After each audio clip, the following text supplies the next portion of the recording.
જોઈ રહ્યા છો ગુજરાતની એક એવી ચેનલ કે જે તમારા શહેરના પળે પળના સમાચારો તમારા સુધી પહોંચાડે છે। સ્વાગત છે આપનું A1 અભિક્રાઇમ ન્યૂઝમાં। હું છું એન્કર અર્પિતા પટેલ।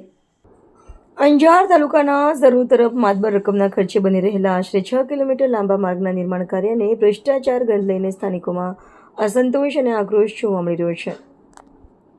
માર્ગના કામની ગુણવત્તા અંગે સ્થાનિકો દ્વારા ગંભીર આક્ષેપો કરવામાં આવતા સમગ્ર કામગીરી સામે સવાલો ઉઠ્યા છે। ખેડૂત આગેવાન અને અંજાર સુધરાઈના પૂર્વ નગરપતિ ધનજીભાઈ સોરઠિયાએ જણાવ્યું હતું કે માર્ગની બંને બાજુ આવેલા દબાણો હટાવ્યા વિના જ રસ્તાનું કામ કરાઈ રહ્યું છે। આ કારણે ભવિષ્યમાં માર્ગનું જરૂરિયાત પ્રમાણનું વિસ્તૃતીકરણ નહીં થઈ શકે।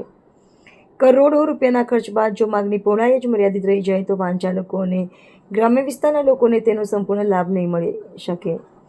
કામની ગુણવત્તામાં પણ તંત્ર દ્વારા બાંધછોડ કરવામાં આવી રહી છે। તંત્રની કામગીરી સામે રોષ વ્યક્ત કરતા જણાવ્યું હતું કે જાહેર નાણાંમાંથી કરોડો રૂપિયાનો ખર્ચ થતો હોય ત્યારે માર્ગનું નિર્માણ માત્ર કાગળ પર નહીં પરંતુ ગુણવત્તા ટકાઉપણ અને ભવિષ્યની જરૂરિયાતોને ધ્યાનમાં રાખીને થવું જોઈએ।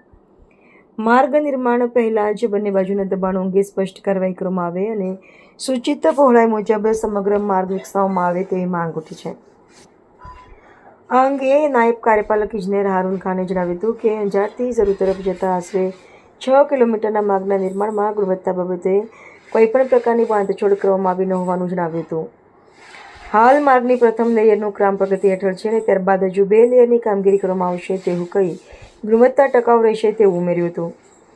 દબાણના મુદ્દે તેમણે કહ્યું હતું કે રસ્તો સૂચિત પહોળો મુજબ જ બનાવવામાં આવી રહ્યો છે, તેથી દબાણો માર્ગના નિર્માણ કાર્યમાં અડચણરૂપ બનતા નથી। તેમ છતાં માર્ગની આસપાસ દબાણો અંગે સર્વે હાથ ધરવામાં આવશે અને જો દબાણો જણાશે તો સંબંધિત દબાણકર્તાઓને નોટિસ પાઠવવામાં આવશે।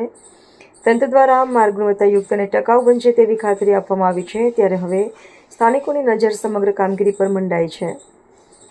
રૂપિયા 3.50 કરોડના ખર્ચે બનતા માર્ગમાં ગુણવત્તા માપદંડો અને સૂચિત પહોળાઈ અંગે કોઈપણ પ્રકારની બેદરકારી ન થાય તથા જાહેર નાણાંનો એક પણ રૂપિયો વ્યર્થ ન જાય તે માટે જવાબદાર તંત્ર દ્વારા કડક દેખરેખ રાખવી જરૂરી બની છે।